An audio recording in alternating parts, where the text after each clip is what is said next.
Okay guys, Ben here. I haven't seen a good tutorial yet on this, so I'm going to show you how to set up Ubuntu and OwnCloud to run on a virtual server. So here we go. First, you're going to need two things, Ubuntu and Oracle. So let's go to Oracle Virtual first. You go here and click download. I'm on Windows. I already have it, so I'm not going to download it.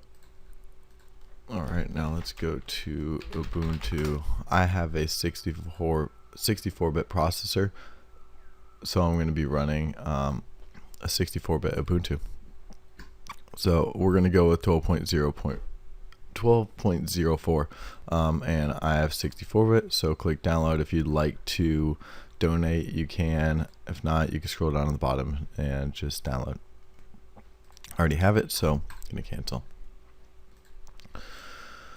Alright, so let's open up our Oracle. After you install everything, click new and type in Ubuntu. I'm going to call mine demo. You call yours whatever you want. Make sure to click Ubuntu 64-bit if you're running 64-bit, and click next. Here you can set the amount of RAM. I'm going to give it 2 gigs just to get everything started so it installs a little bit quicker. I'm going to run the defaults for these two, and then when it gets here, dynamically allocated is basically like it's going to create the hard disk as you create the files. Fixed is it will create the whole hard disk first. I'm going to click dynamically allocated to make the setup go a little bit quicker. I would recommend to use fixed if you're going to be using this for OwnCloud. So set how many gigs you want and call it what you like and click next. So once it's there, let's go in, let's change the network to bridged adapter. Make sure you have your own MAC address, things like that. Click OK to make sure that goes through. Go to system, then processor. I'm going to give it 2 just to make the install go a little bit faster. And then here under acceleration, if you have these, make sure they're enabled in your BIOS and that your processor is going to take that. So that's going to be checked there. Click OK. And then go to storage and mount your Ubuntu disk. Here's my hard disk drive, and I'm going to mount Ubuntu AMD 64, which means that it's 64-bit, not that it has to be AMD. We're going with Ubuntu desktop because it has a GUI. It kind of makes things a little bit easier. You could use what you want, but this is going to be for the desktop. Next, I'll probably do Debian. So let's start this. Okay, so this is the first screen it's going to give you. I'm going to do it in English and click install. Make sure these checks are here. And you could download updates while installing. You're going to be doing this later, but not necessarily in this tutorial. I'm going to leave these third-party softwares out for OwnCloud. You don't necessarily need them. So, and you did just create this disk, so it doesn't matter if you erase everything.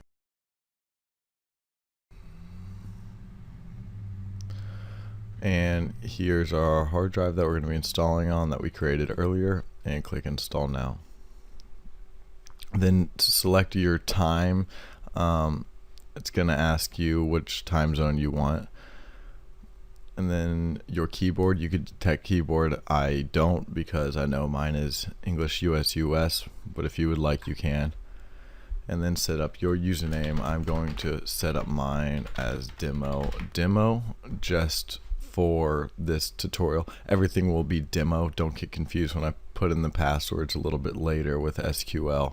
But so I always click require password to log in. You could do whichever you like.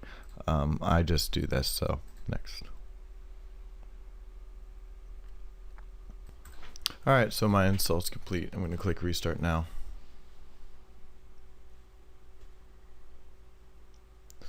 Here it'll state to remove any media.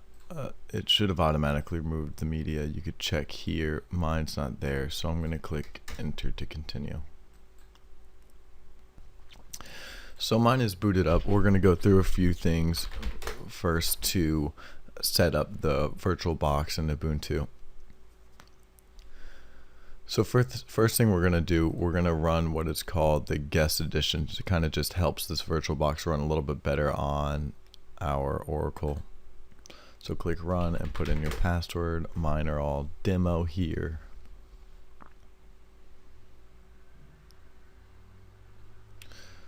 This is going to take a moment right here. So while that's happening, let's go here and make our connection static. This right now is dynamic. So here's our IP address.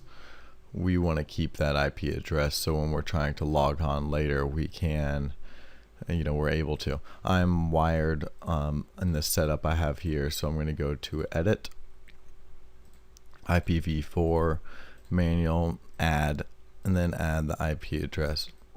Our net mask is our subnet mask, which is right here. And the gateway is your default route. Whenever I have virtual machines, it kind of gives me this DNS here. I'm just going to go with the actual DNS, which is my default route in my network. It might be different in yours. So once you're done with that, this area may be grayed out. Just click and unclick available to all users, and usually that'll fix that. So hit save, and it should say connected. That's good. And this is finished, so hit enter. So the last thing before we reboot, let's go to devices, shared clipboard, and bidirectional. Alright, so let's reboot our system. Actually, right before we reboot it, let's check, do an if config, and make sure that our IP is correct. So now we could reboot. Okay, so mine is booted up. Let's put in our password. Mine is demo. So here we have it. Let's open up our terminal, and first thing we're going to do is do an if config command to check that our IP address stayed, which is good. Next, we could eject our VirtualBox additions, and now we're going to install our LAMP server and our PHP. So since we're on Ubuntu, we do have to do sudo commands. So apt get install and lamp server.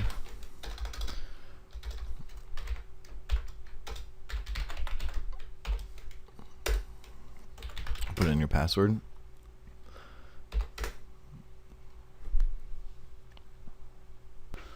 Okay, so we'll get to this screen. This is your MySQL root user. I'm going to put in the password at demo, but you could make it whatever you want. Just make sure to remember this password. This is a very important one. Okay, so mine's done. Now let's install our PHP.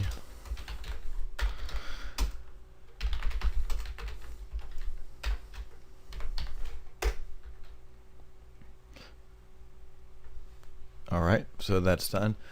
Now next we're going to install our OwnCloud.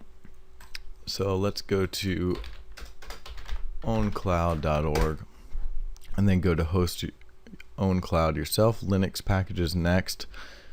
We're using Ubuntu, and just copy this here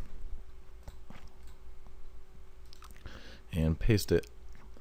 If you close the terminal, reopen it, it will ask for your password, and then it might just do nothing. Just repaste it in there and it'll do the install. So coming up here, it's going to kind of like finish and then fill out a command for us. And if you read it, it's just sudo apt-get install the OwnCloud package there. So if you give it a moment, here we are, and click enter and click yes when it asks.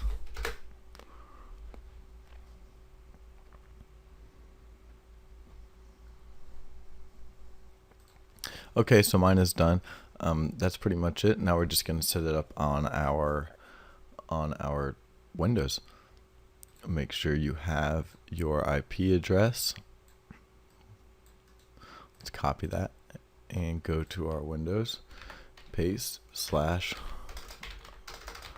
/OwnCloud. Okay, so this security warning we're going to go over in a different tutorial. So for now, we're just going to skip over that. So my admin account is going to be bin, password demo, database user was root, password was demo, and the name I will make OwnCloud. and this is where it's going to be set up, which is fine with the default on our Ubuntu server. So let's hit finish.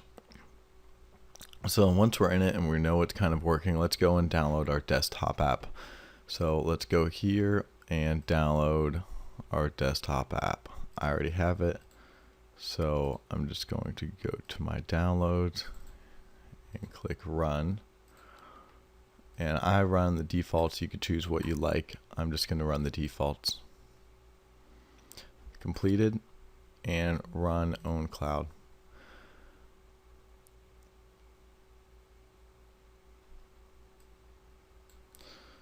So here it is right here.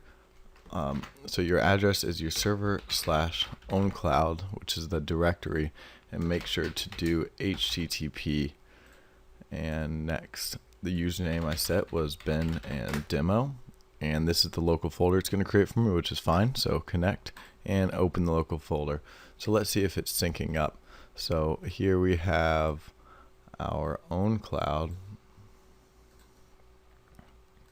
and let's go into documents. And here's our local folder, documents, example. Let's rename to example test. And let's refresh this. There we have it. I made the change and it seems to be working. So you pretty much have OwnCloud set up on your server. Next, later on, I'm going to do a tutorial on how to explain dynamic IP addresses and getting DNSs to point to them and things like that. Please subscribe to the